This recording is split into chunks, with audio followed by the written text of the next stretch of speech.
샬롬 삼국지 2권 10번째. 왕윤의 외침이 이숙의 대답을 대신했다. 나라를 훔치려던 큰 도적이 여기에 이르렀는데 무사들은 모두 어디에 있느냐. 그러자 미리 숨어있던 100여 명의 무사가 우르르 달려 나오더니 창이며 칼로 동탁을 일시에 찌르고 베었다. 원래 의심이 많은 동탁은 항상 조복 밑에 갑옷을 받쳐 입고 다녔다. 가슴을 찔렸으나 별로 상함이 없이 수레에서 굴러 떨어지며 소리쳤다. 내 아들 봉선이는 어디 있느냐. 수레를 따르던 여포가 이내 그 소리에 달려왔지만 대답은 전혀 뜻밖이었다. 천자의 조서를 받들어 역적을 친다. 동탁은 어명을 받으라. 한 소리 외침과 함께 방천 화극을 번쩍 들어 갑옷 밖으로 드러난 동탁의 목을 찔렀다. 동탁은 어떻게 자기가 죽게 되었는지도 모르는 채 비명조차 변변히 지르지 못하고 숨이 끊어졌다. 하늘을 찌를 것 같던 위세에 비해 너무도 허망한 최후였다. 하늘을 찌를 것 같던 위세에 비해 너무도 허망한 최후였다. 여기서 잠시 돌아볼 것은 이 부분에 대한 정사의 기록이다. 현재 남아있는 사서에는 왕윤의 연환계나 초선의 이름은 전하지 않는다. 그러나 여포와 동탁의 사이가 벌어진 중요한 이유 중에 여자가 들어있는 것만은 사실이다. 동탁이 항상 여포에게 자기가 거처하는 중각을 지키게 하였는데 여포가 동탁의 비첩 하나와 사사로이 정을 통해 그 일이 들킬까봐 두려워하던 중 왕윤의 설득을 받고 동탁을 죽이게 되었다는 내용이다. 평소 아랫사람의 실수에 관대하던 동탁이었다면 여포도 그렇게까지 하지는 않았을 것이지만 전에 이미 작은 실수로 자기에게 창까지 던진 동탁이라 여포로서는 용서를 기대하기 어려웠으리라. 거기다가 정적으로서의 미움까지 겹쳐 마침내 여포는 극단적인 배반으로 나가게 된 듯하다.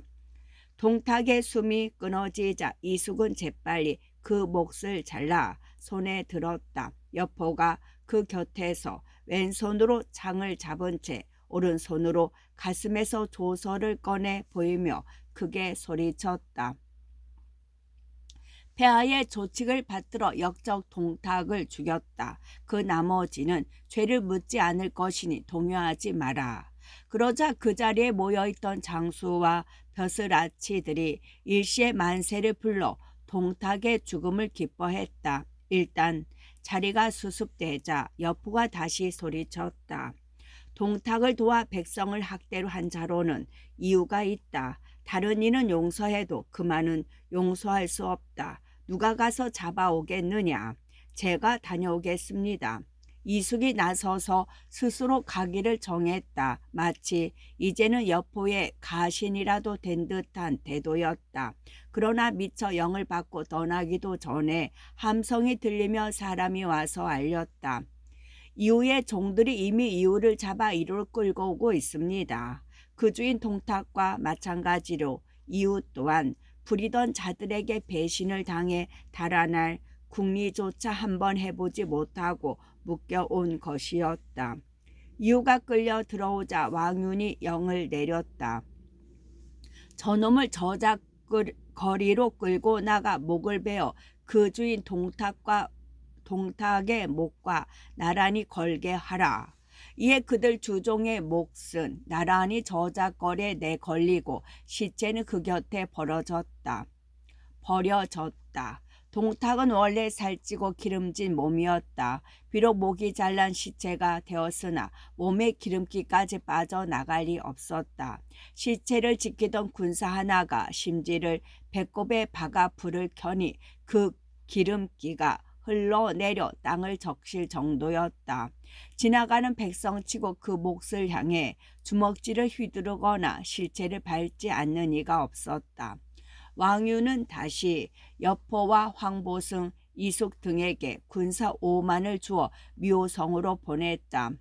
동탁의 재산을 거두어 들임과 아울러 동탁 밑에 빌부터 못된 짓을 한 자들과 피부치를 저당케 했다. 이때 미호성에는 이가 곽사, 장제 번조 등 동탁의 신복 장수들이 악명 높은 비운군 삼천을 중심으로 적잖은 군사를 거느리고 있었으나 동탁이 이미 죽고 여포가 대군을 이끌고 오는 중이란 소문을 듣자 겁부터 났다. 한번 싸워볼 엄두도 내보지 못한 채 밤을 틈타 비운군을 이끌고 양주로 달아나 버렸다. 아무도 가로막는 사람이 없는 미호성에 들어간 여포는 먼저 초선을 찾았다. 초선 또한 여포를 마다할 이유가 없었다. 이왕에 다시 씻기워 깨끗해질 수 있는 몸이 아닐 바에야 차라리 젊고 잘생긴 여포가 나았다. 거기다가 동탁은 죽었지만 아직은 여포를 실망시킬 때도 아니었다. 이에 두 사람은 서로 부둥켜 안고 그동안의 회프를 푸느라 좌우를 돌볼 겨를이 없었다. 그 사이 황보승은 미호성 안에 끌려와 있던 양가의 자녀들 모두 풀어주고 동탁의 진족들은 남녀노소 가리지 않고 모조리 죽이게 했다. 동탁의 노모가 죽은 것은 물론이요 아우 동민과 조카 동황도 모두 목이 잘리었다. 그 다음 동탁의 가산을 거두어 들여보니 우선 황금이 수십만 양에 백금은 수백만 양이었다. 비단과 보석이며 값진 기명은 헤아릴 수 없었고 쌓아둔 곡식 또한 태산 같았다. 황보승과 여포는 그 모든 일을 끝낸 뒤 장안에 있는 왕윤에게 결과를 알렸다. 왕윤은 크게 공을 지하하고 잔치를 베풀어 군사들을 위로했다.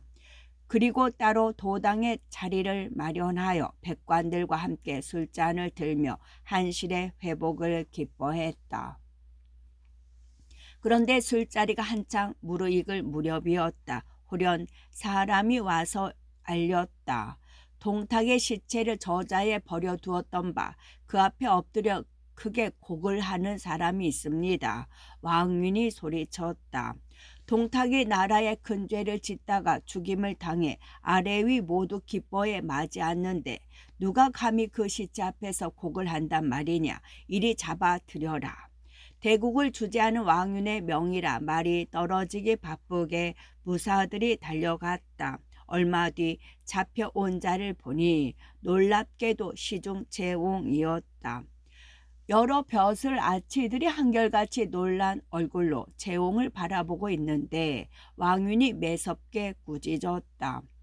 동탁은 역적으로 이제 죽임을 당했으니 나라의 큰 다행이라 아니할 수 없다. 그런데 너는 한의 신하로서 나라를 위해 기뻐하지는 못할 망정 오히려 역적들을 위해 곡을 하니 어찌 된 일이냐. 왕윤의 서리빨 같은 꾸짖음에 재홍은 자기 죄를 순순히 인정하며 빌었다. 제가 비록 재주 없으나 역시 대의는 알고 있습니다. 어찌 나라를 등지고 역적 동탁을 쫓을 리 있겠습니까? 다만 한때 그의 지우를 입은 적이 있어 그 정을 생각다 보니 나도 모르는 사이에 곡을 하게 되었습니다. 사사로운 정의 의지에 대역 죄인의 시체에 곡을 한 죄가 크면 스스로 잘 아오나 바라건대 공께서는 너그러이 살펴주십시오. 발금치를 베고 서인으로 내치시더라도 목숨을 부지하여 짓고 있는 한사만 마치게 해주신다면 이 옹으로서는 더 큰 다행이 없겠습니다. 원래 재홍이 동탁 아래 벼슬을 하게 된 것은 강압에 못 이긴 탓이었으나 그래도 한번 벼슬에 나가자 동탁은 한 달에도 3번이나 벼슬을 높여줄 정도로 그를 끔찍히 여겼다. 이 은혜에다 문사의 감상이 겹쳐 비참하게 버려진 동탁의 시체를 그냥 지나칠 수 없었던 것 같았다. 비록 죄가 크다 해도 죽이기에는 너무 아까운 재홍의 재주였다. 이에 그 자리에 있던 여러 벼슬아치들은 힘을 다해 그를 구하려 애썼다. 태부 마일제도 그 중에 한 사람이었다. 가만히 왕윤을 달랬다. 100개 채옹의 자. 백개는 실로 세상에서 보기 힘든 재주를 가졌습니다. 만약 한 살을 마칠 수 있게 해준다면 정성을 다해 그 일을 훌륭히 끝낼 것입니다. 거기다가 또 그는 효행이 빼어나 널리 알려진 터이니 만약 그를 죽였다가는 인망을 잃게 될까 두렵습니다. 하지만 왕유는 듣지 않았다. 지난날 효무제께서 사마천을 죽이지 않고 사기를 짓게 했더니 그는 오히려 효무제를 비방하는 글을 세상에 남겼소이다. 지금 국운이 세미하고 조정이 어려운 때에 아천만 일삼는 신하가 어린 임금 곁에서 붓을 들게 한다면 반드시 우리를 헐뜯게 될 것이요 일찍 죽임만 못하오. 그렇게 매몰차게 마일제의 권유를 뿌리쳤다. 마일제는 더 해봐야 소용없음을 알고 말없이 왕윤의 곁을 물러났다. 그리고 다른 벼슬아치들에게 가만히 그의 독선을 근심했다. 왕윤은 뒤가 없겠소이다. 옛말에 이르기를 착한 사람은 나라의 기강이요 글을 짓고 쓰는 일은 나라의 전고라 했소. 그런데 이제 왕유는 채용을 죽여 나라의 기강이 될 만한 인물을 얻센과 아울러 전고가 될 글조차 남기지 못하게 만들려 드니 그 운이 오래 가기를 어찌 바라겠소. 그래도 왕유는 기어이 채용을 가둔 뒤 목을 매달아 죽이게 했다. 그 소문을 들은 사대부치고 울지 않은 이가 없을 정도였다. 뒷사람도 논하기를 채용이 동탁을 위해 운 것은 옳지 못하나 왕윤이 그를 죽인 것 또한 심하다 했다. 어쨌든 채용을 죽인 것은 마지막으로 조정은 왕윤을 중심으로 구 대신들의 손 아래 들어간 듯 보였다. 여포의 야심 또한 만만치 않았으나 아직은 동탁의 뒤를 넘볼 저지가 못 되었다. 오히려 동탁 아래서 저지른 일로 새삼 중론의 공격이나 받지 않을까 삼가고 삼갈 지경이었다. 하지만 동탁이 죽은 것만으로 모든 일이 끝난 것은 아니었다. 불씨는 아직도 남아 있었으니 그것은 다름 아닌 동탁이 기르던 장졸들이었다. 그 무렵 이각 곽사, 장제 번조 네 장수는 비용군 삼천과 그동안 모은 동탁의 졸개들을 이끌고 섬서로 도망가 있었다. 그러나 그들이 전부터 소동을 일으키려 든 것은 아니었다. 동탁의 참혹한 최후에 질린 그들은 먼저 사람을 장안으로 보내 표문을 올리고 용서를 빌었다. 하지만 왕유는 그걸 받아들이지 않았다. 동탁이 그토록 날뛸 수 있었던 것은 모두 그네 놈의 도운 탓이다.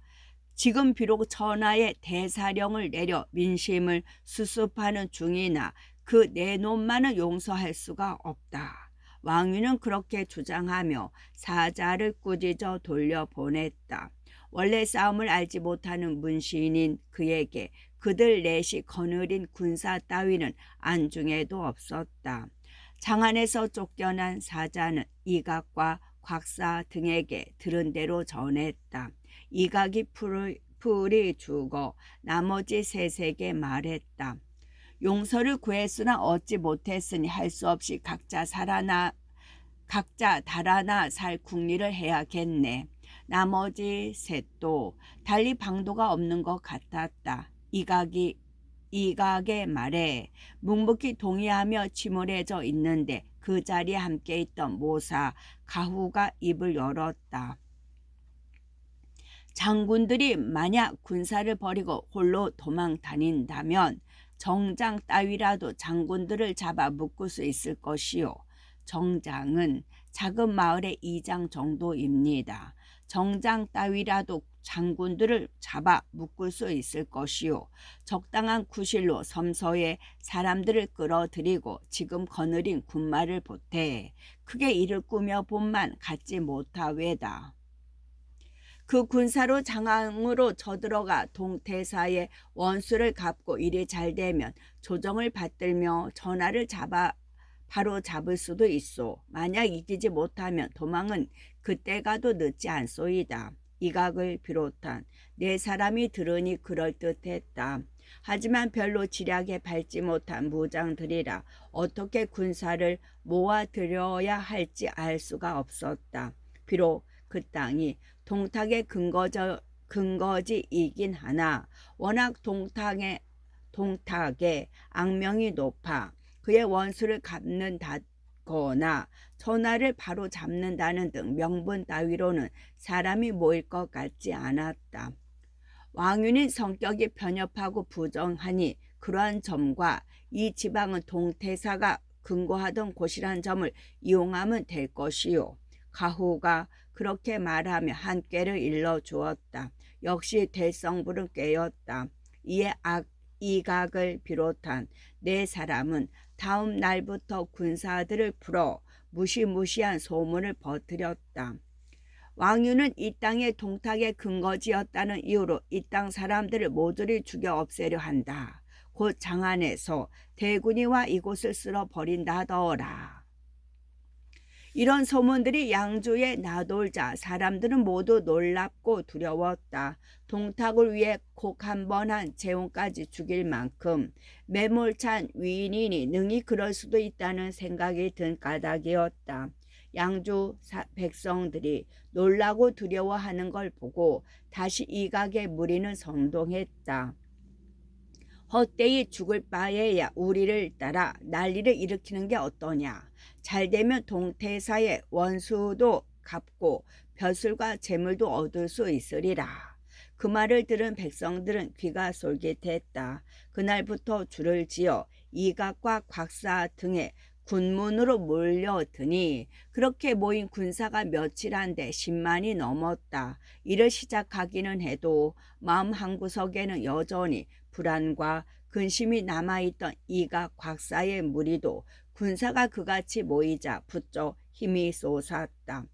장제 번조와 더불어 각기 길을 나누어 장안으로 저들어갔다. 도중에 동탁의 사위 우보가 군사 5천을 이끌고와 함께 장인의 원수를 갚으러 가기를 정했다. 이각 곽사의 무리는 더욱 힘이 났다. 곧 우보의 군사를 합친 뒤 그를 전구로 삼고 한층 기세 높게 장안으로 힘으로 갔다. 동탁의 잔당인 그들이 군사 10여만을 모아 저들어온다는 소식을 듣자 장안은 술렁이기 시작했다. 왕윤도 그 소식을 듣자 겉으로 보이던 위세와는 달리 은근히 근심이 되었다. 믿느니 여포뿐이라 곧 그를 불러 의논했다. 사도께서는 조금도 근심하지 마십시오. 위 쥐 같은 무리들이 수가 많은들 무슨 소용이 있겠습니까? 제가 나가 단숨에 뭉개놓고 오겠습니다. 몇 마디 나누기도 전에 여포가 그렇게 말하며 싸우러 가기를 스스로 원했다. 왕유는 마음이 든든했다. 이튿날로 조회에 붙여 그 출전을 허락하니 여포가 급히 끌어모은 군사 몇만에다 이숙을 데리고 적을 맞으러 나갔다. 이숙이 선봉을 맡아 나가다 적의 선봉인 우보와 만났다. 이숙이 군사를 몰아 힘껏 부딪혀 가니 우보는 마침내 견디지 못하고 한싸움에 져서 달아났다. 그런데 그날 밤 이경 무렵이었다. 낮에 승리에 취해 이숙이 방심하고 있는 틈을 타 우보가 야습을 했다. 갑작스레 당한 일이라 이숙의 군사들은 어지럽게 흩어져 30리나 쫓긴 뒤에야 겨우 수습이 되었다. 군사를 헤아려 보니 절반이 꺾여 있었다. 이숙은 더 싸울 힘이 없어 여포에게로 돌아갔다. 여포는 이숙이 첫 싸움에 지고 군사를 반이나 잃었다는 말을 듣자 크게 노했다. 니놈이 어찌 우리 군사의 얘기를 꺾느냐. 여포는 그렇게 이숙을 꾸짖은 뒤 좌우에게 명령했다. 저놈을 끌어내 목을 베어라. 이에 이숙의 목은 한 싸움에 진 죄로 국문 높이 걸리었다. 생각하면 어이없는 이숙의 죽음이었다. 여포와 한 고향에서 자라 먼저 그를 동탁에게로 꿰어갔고 다음에는 그의 말에 따라 동탁을 죽이는 일에 가담한 그였다. 이제 동탁을 죽여 북이 영화가 눈앞에 이르렀는가 싶을 때 다른 사람도 아닌 여포에 의해 목이 달아나고 말았다. 오랜 친구라면 친구요, 동지라면 동지인 이숙을 끝으로 쉽게 죽일 수 있는 여포 또한 그 일을 통해 의리없고 무정한 사람됨을 잘 보여주었다. 이숙을 죽인 다음 날 여포는 군사를 내어 우보와 맞섰다. 천하의 여포에게 우보 따위가 어찌 상대가 되겠는가. 우보는 싸움 같은 싸움도 해보지 못하고 여포에게 여지없이 패에 달아나 버렸다. 간신히 이각의 진중으로 돌아가 숨을 돌린 우보는 신복인 우저가를 불러 가만히 의논했다. 여포가 용맹하고 날래니 아무래도 대적해낼 것 같지가 않다. 이각 등 네 사람을 속이고 진중에 감추어둔 금은 보석을 훔쳐 몇 사람만 데리고 달아남만 못하리라. 네 생각은 어떠냐. 우저가 또한 우부 곁에서 여포의 용맹에 혼쭐이 난터라. 생각이 우보와 크게 다르지 않았다. 기꺼이 우보를 따라 이각의 진체에 감추어진 금은 보석을 훔쳐낸 뒤 졸개 선업과 함께 진체를 버리고 달아났다.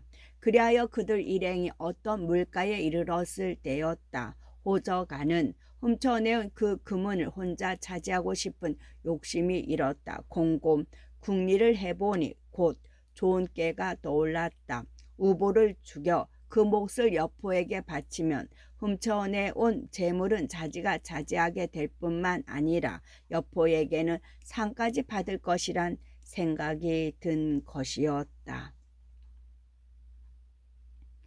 이에 우저가는 우보를 죽여 그 몫을 가지고 여포를 찾아갔다. 그런데 일은 호저가의 뜻대로 되지 않았다. 여포가 의심스러운 얼굴로 투항해 온 까닭을 묻자 그때껏 따라온 졸개들 가운데 하나가 나서서 고자질을 했다.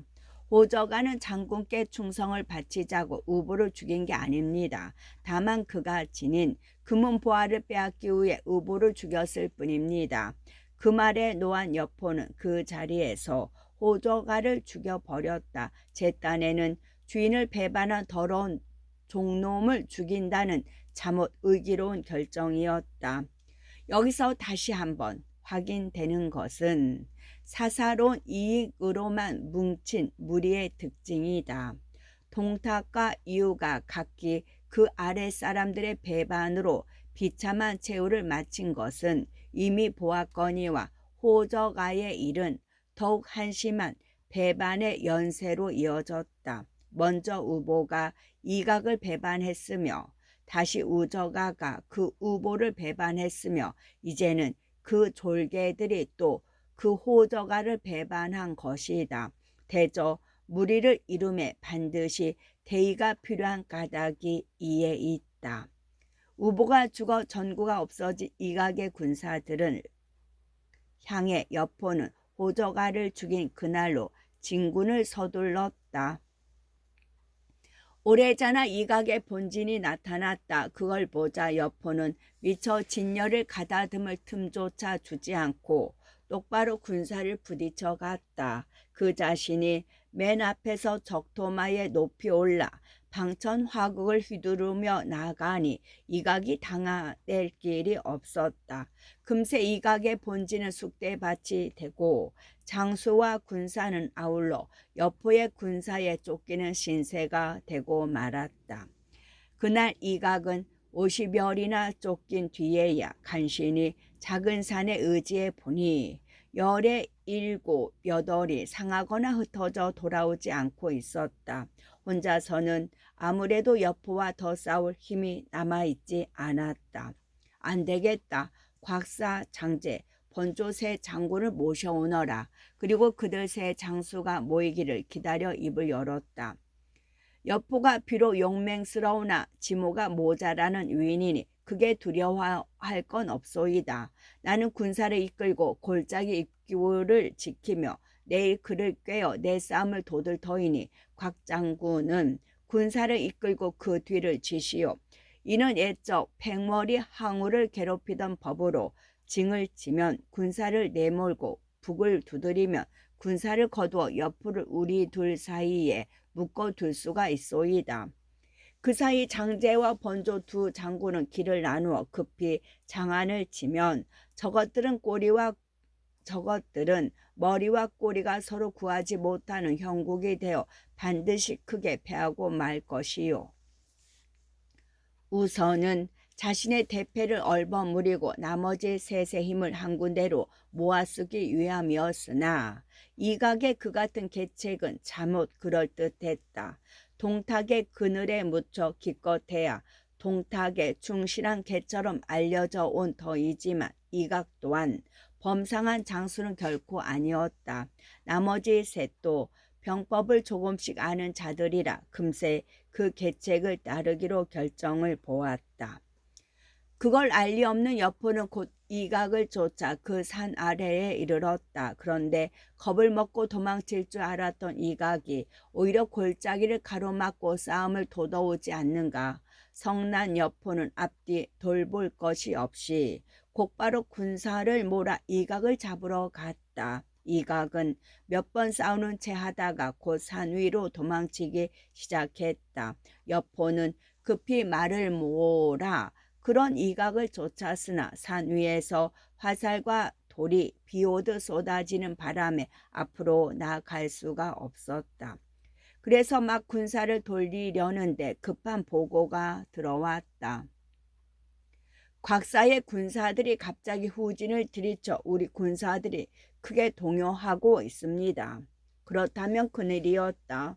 여포는 급히 군사를 돌려 곽사와 싸우러 갔다. 그러나 미처 여포가 그곳에 이르기도 전에 북소리가 크게 나며 곽사의 군사들은 물러가 버렸다. 여포는 한숨을 내쉬며 수습하려 했다. 그때 다시 급한 외침이 들렸다. 이각의 군사들이 다시 몰려옵니다. 여포는 쉴 틈도 없이 군사를 이끌고 이각을 맞으러 갔다. 그러나 미처 이각의 군사들과 창칼을 맞대기도 전에 다시 등 뒤에서 곽사의 군사들이 덤벼들었다. 그래서 곽사에게로 향하면 곽사는 다시 북소리 징소리로 군사를 거두어 버리고 여포는 화가 나 가슴이 터질 지경이었으나 그렇게 되고 보니 어쩔 도리가 없었다. 이각과 곽사 둘 사이를 오락가락하며 헛되이 기력만 소모했다. 싸우려야 싸울 수도 없고 쉬려야 쉴 수도 없는 괴로운 상황이었다. 여포가 그 미칠 듯한 싸움이 며칠이나 질질 끌려 다니고 있을 때 갑자기 장안에서 비마가 달려와 전했다. 장제와 번조 두 역적의 괴수가 장안을 침범하여 지금 도성이 위급한 지경에 이르렀습니다. 그 말을 듣자 여포는 정말로 급했다. 장안이 떨어지면 모든 것은 끝장이라 해도 지나친 말은 아니었다. 전자가 도적들의 손에 떨어지면 자신은 하루아침에 역적이 되어 쫓기게 될 것은 뻔한 이치였다. 군사를 돌려라. 전자가 계신 도성을 지켜야 한다. 여포가 그렇게 영을 내리고 정신없이 군사를 장안으로 돌렸다. 이각과 각사가 그 좋은 기회를 놓칠 리 없었다. 급하게 군사를 몰아 여포를 쳤다. 싸울 마음이 없는 여포가 다만 장안을 바라고 도망치니 장안에 이르는 동안에 거느린 인마의 대반이 꺾이고 말았다. 장안성 아래에는 적군이 구름처럼 모여 성을 에워싸고 있었다. 여포는 그 군사를 뚫고 장안성 안으로 들어가려고 했으나 몇 번을 싸워도 이롭지 못했다. 그러다 보니 조급한 여포가 한층 군사들을 혹독하게 몰아붙여 그게 또 많은 군사를 잃게 했다. 여포를 두려워하는 군사들이 적병에게 투항해버린 까닭이었다. 이래저래 성 안으로는 들어가지도 못하고 느느니 근심뿐이었다. 그렇게 며칠이 지났다. 장안성에는 동탕의 잔당 중에 이몽과 왕방이란 자가 사면을 받아 남아 있었는데 가만히 보니 전세가 자기들 편에 유리하게 여겨졌다. 서로 의논하여 바깥의 도적들과 내응하기로 하고 내 대문을 일제히 열어 젖혔다. 열린 내 성문으로 이각, 곽사, 장제, 번조가 각기 한 무리의 군사를 이끌고 지쳐 들어오니 장안성은 주인 없는 집과도 같았다. 여포는 혼자서 좌충우돌 분전했지만 워낙 적군의 수가 많아 감당할 수 없었다. 마침내 장안성을 단념한 여포는 수백 길을 거느리고 급히 청쇠문 밖으로 갔다. 사도 왕윤이 지키고 있는 곳이었다. 아무래도 전세가 급합니다. 사도께서는 어서 말 위에 오르십시오. 함께 관을 벗어나 따로 좋은 계책을 꾸미심이 낫겠습니다. 여포가 왕윤을 보고 말에 오르기를 재촉했다. 그러나 왕윤은 무겁게 고개를 저으며 말했다. 만약 사직을 지켜주는 홀령이 있어 나라가 평안해진다면 이는 내가 바라는 바이나 그렇지 못하다면 이 왕유는 다만 나라에 몸을 바쳐 죽을 뿐 어려움을 만나 구차히 목숨을 도모하진 않겠소이다. 장군은 뒷날 관동의 제공을 만나거든 나를 대신해 지난날의 기의에 감사의 뜻과 아울러 나라를 위한 일념으로 한층 더 힘써 달라고 전해 주시오. 그럼 잘 가시오. 그러고는 여포가 두 번 세 번 권해도 끝내 청쇠문을 내려오지 않았다. 이때 이미 각 성문에서는 불꽃이 하늘을 찌르고 성 안에는 함성과 비명이 가득했다. 할 수 없이 여포는 왕윤을 버려두고 그대로 장안성을 떠났다.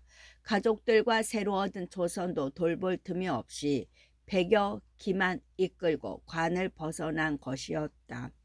여포마저 달아나자 이각과 곽사는 더 두려울 게 없었다. 대병을 풀어 마음껏 장안성을 노략질했다.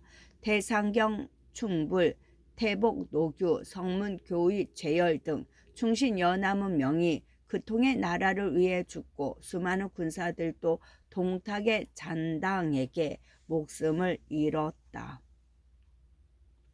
난군들은 드디어 천자가 있는 내정을 둘러쌌다. 일이 그토록 급해지자 황제를 모시던 신하가 황제께 권했다.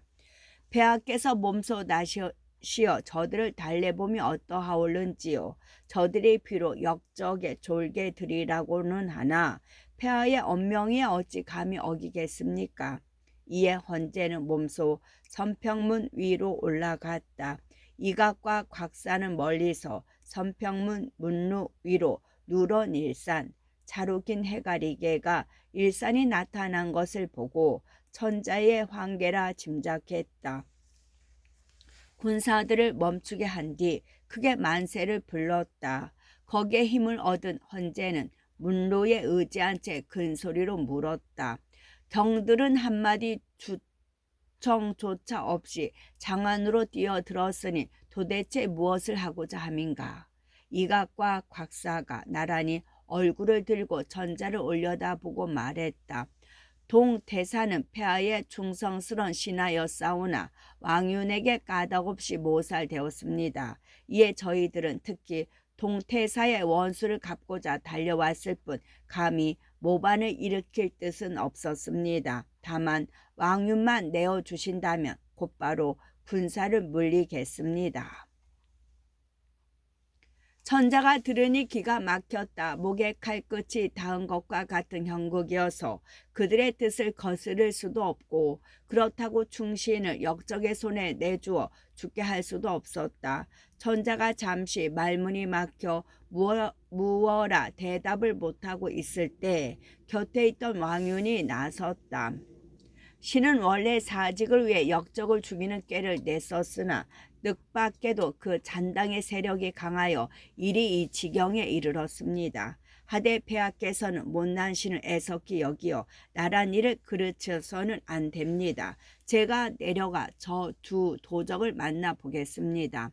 죽음을 각오한 비장한 목소리였다. 천자는 다시 국리를 짜 보았으나 이미 왕윤을 구할 길은 없었다.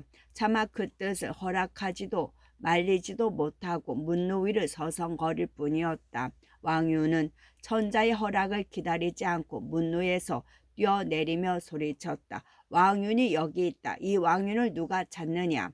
이를 본 이각과 곽사가 달려와 칼을 빼들고 꾸짖었다.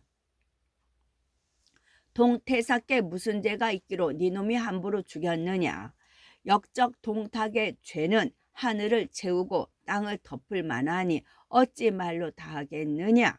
동탁의 죄는 하늘을 채우고 땅을 덮을 만하니 어찌 말로 다하겠느냐? 그놈이 죽던 날 장안의 묵백성들이 서로 경마했거늘 유독 너희만 그 일을 듣지 못했더란 말이냐?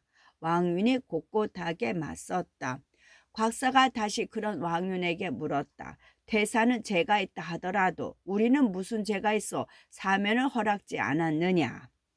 역적놈이 왜 이리 말이 많으냐? 오늘 이 왕윤에겐 다만 죽음이 있을 뿐이다. 왕윤이 더욱 소리 높여 이각과 곽사를 꾸짖어 죽음을 재촉했다.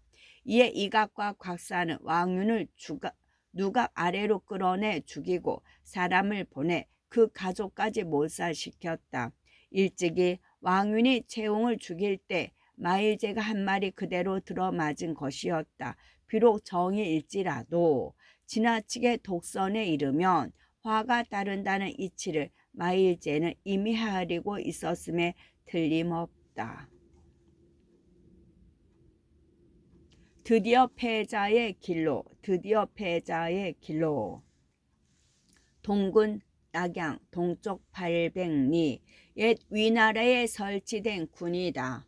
23세 한창 나이때 환관들의 참소를 당해 그 속현인 돈구의 현령을 지낸 이래 그곳은 조조와 인연 깊은 땅이 되었다. 그로부터 꼭 10년 뒤 이번에는 동군의 태수가 되어 선정을 베펴다가 붙인 조승이 1억만 전으로 삼공의 하나인 태위 자리를 사는 걸 보고 조연으로 낙향에 가게 된다. 벼슬을 팔고 사는 조정에 실망하여 병을 핑계대고 물러난 것이었다. 그 뒤 동탁을 치기 위해 위병을 일으켰다 실패함으로써 동구는 다시 한번 조조와 인연을 맺게 되었다. 관동의 제후들이 불화와 반목 속에 뿔뿔이 흩어진 뒤 싸움에 진 외로운 의병을 이끌고 근거도 없이 떠도는 조조를 흑산적이란 도적의 무리가 불러들인 까닭이었다. 흑산적이란 황건난을 틈타 각처에서 일어난 크고 작은 도적대가 서로 연결되어 이룬 세력이었다. 원래 그들은 흑산백파, 우각, 비연, 내공, 우독 등 크면 2, 3만이요 작으면 2, 3천의 무리로 여기저기 산골짜기에 자리 잡고 있었다. 그러다가 영제 말 장현이란 괴수를 중심으로 흑산이란 이름 아래 뭉쳐 세력 100만을 헤아리게 되었다.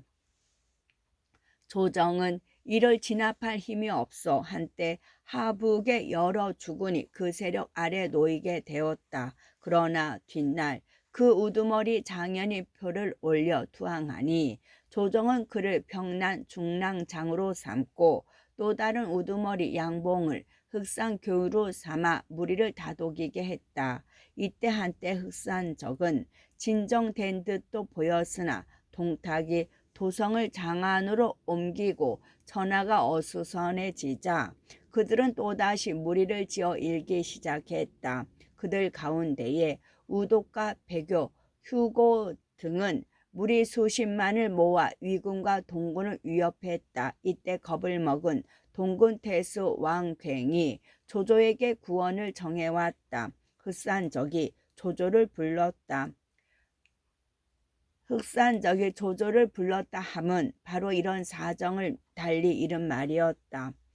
조조는 휴하의 의병들을 이끌고 복양에서 배교의 군사들을 크게 깨뜨렸다. 그걸 본 우독과 휴고의 무리가 감히 침범하지 못하니 동구는 곧 평온해지고 동구는 사실상 조조의 지배 아래 들어갔다.